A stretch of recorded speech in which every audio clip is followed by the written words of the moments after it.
There was blood on the pavement, thick too bright under that 2 o'clock sun, and one sneaker that didn't match the other. Not a metaphor, not a headline, just a fact I can't scrub out of my mind.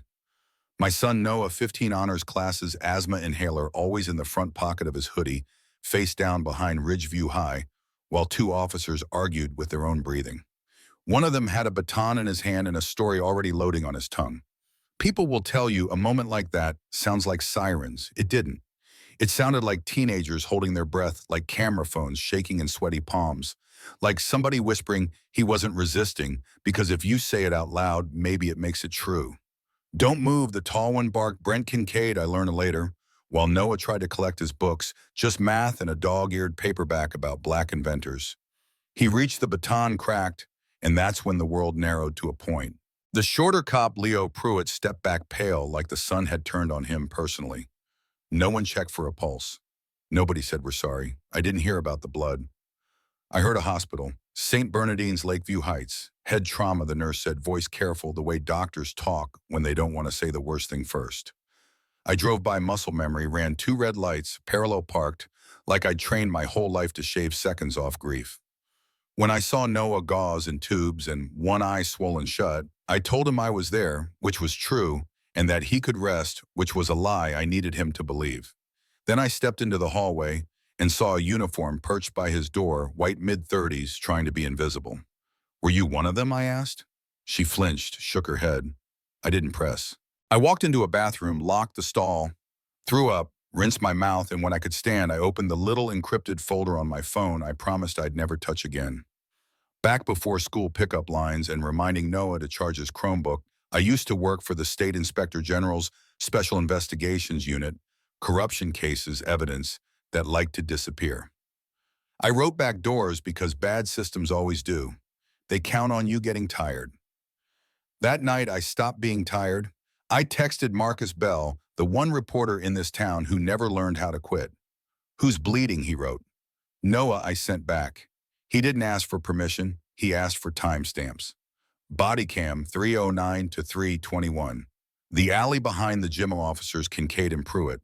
I found the file path, the missing 12 minutes, the metadata that said corrupted, the way your kid says I finished my homework with Cheeto dust still on his fingers. Teenagers filmed it anyway, one 15-second clip that hit the internet before anybody from the precinct learned how to unplug the Wi-Fi. I'm not doing anything, Noah said, small but clear.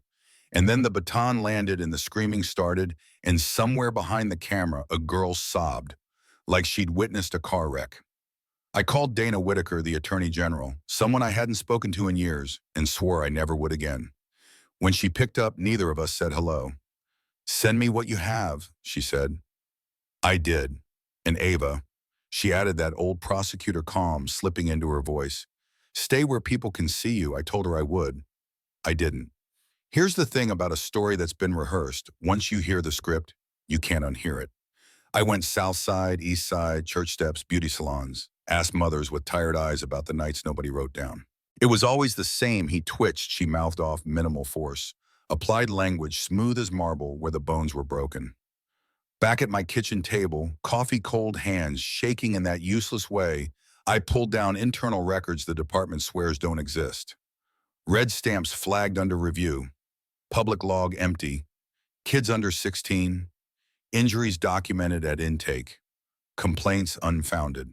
The wall wasn't blue. It was paperwork.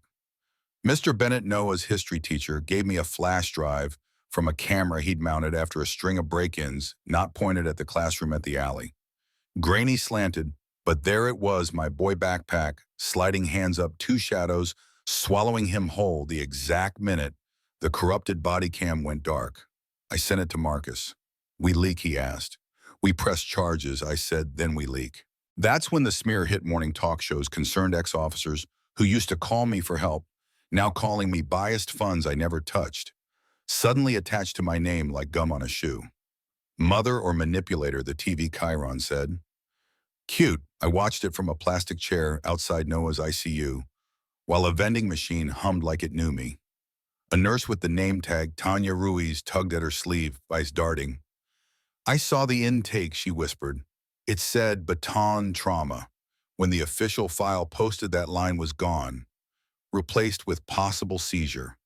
The doctor who wrote the first one, he won't look at me. If grief is heavy, anger is helium. It lifted me clean off the floor. I didn't call anyone. I went home, opened my laptop, turned on the camera, and spoke like I was talking to one person in a kitchen at midnight. They're rewriting my child's body, I said, holding up the amended report. If they can do this when the whole city's watching, imagine what happens in the dark. I didn't add music. I didn't add a logo. I hit upload and went back to the hospital. By sundown, #you can't erase, Noah was on every screen big enough to carry shame.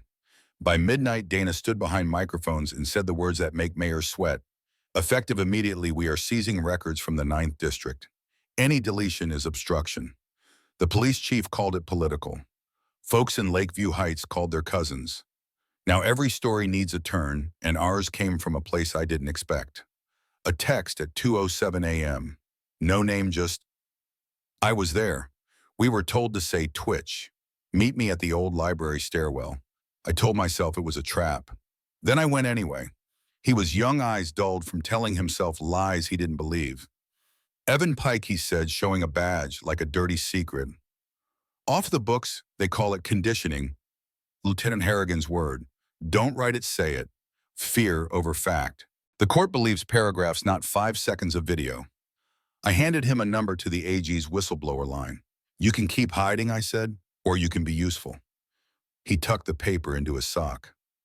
I haven't slept in weeks, he said. Good. I told him neither have I. The flood hit after that.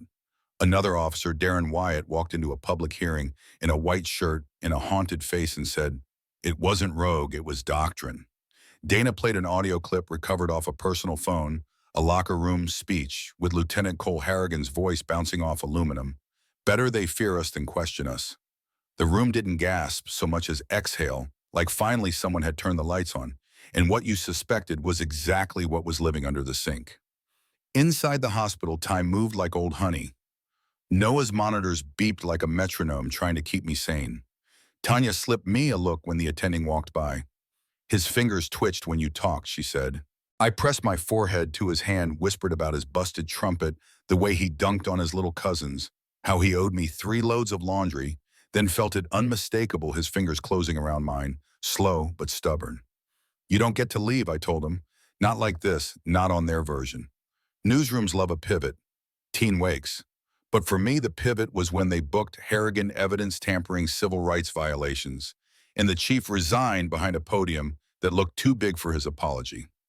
Dana stepped up with a folder in a plain voice, Noah's Law, every use of force and internal affairs record public within 90 days. No redactions, no exceptions. The city council pretended they were always on board. I didn't care. Prevention, not just punishment, that phrase lives in my mouth now. The night we turned the vigil into something like a celebration, I stood under the floodlights outside the Baldwin Community Center and told the truth the way you tell a scared kid. There's no monster under the bed. You show them the dust bunnies and the lost socks and the trapdoor in the floor. I wanted my son back. I said, that's it. But wanting him back means changing the room he has to live in. Justice isn't a trophy. It's a smoke detector. It's supposed to go off before the fire eats the house. A week later, the paint in my classroom still smelled like a promise. Introduction to Law and Justice. I wrote on the board, Ms. Reed. I took attendance and tried not to cry when I said Noah, and he raised his hands, slow, careful eyes sharp. Ready, I mouthed. He tapped his pen, twice our signal. Since 2nd grade, that meant let's go.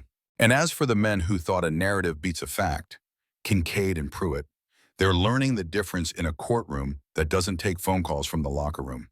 Lieutenant Harrigan. He looks smaller in the orange than he ever did in the suit. How is it that a man can shrink when you take his echo away? One of them tried to meet my eyes in the hallway, the tall one, like, maybe we could share some decent human moment. I stopped. Do you remember my son's name, I asked. He blinked, searching, and that told me everything I needed. It's Noah, I said, soft as a knife, the boy you turned into paperwork. Here's what I learned. The wall doesn't break because you shout at it. It breaks because you press the same spot with the truth again and again until somebody on the other side realizes they're suffocating too. Moms with shoeboxes of old paperwork. Teachers with shaky cameras.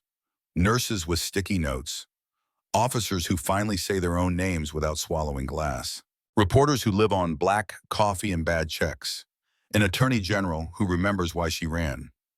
If you were waiting for a tidy bow, don't. Lakeview Heights still has alleys where sound gets swallowed. There are boys who won't wake up. There are files that never got made. You'll hear people say it's complicated, the favorite word of folks who want you bored. It isn't complicated. It's choices stacked like bricks, who gets believed, who gets searched, who gets a paragraph that erases 5 seconds of pain. And yeah, some of you will hear this and still say, well, he must have done something. I'm not here to change your mind. I'm here to make sure your mind doesn't decide policy while the rest of us are busy bearing children. Tell me what you think honestly.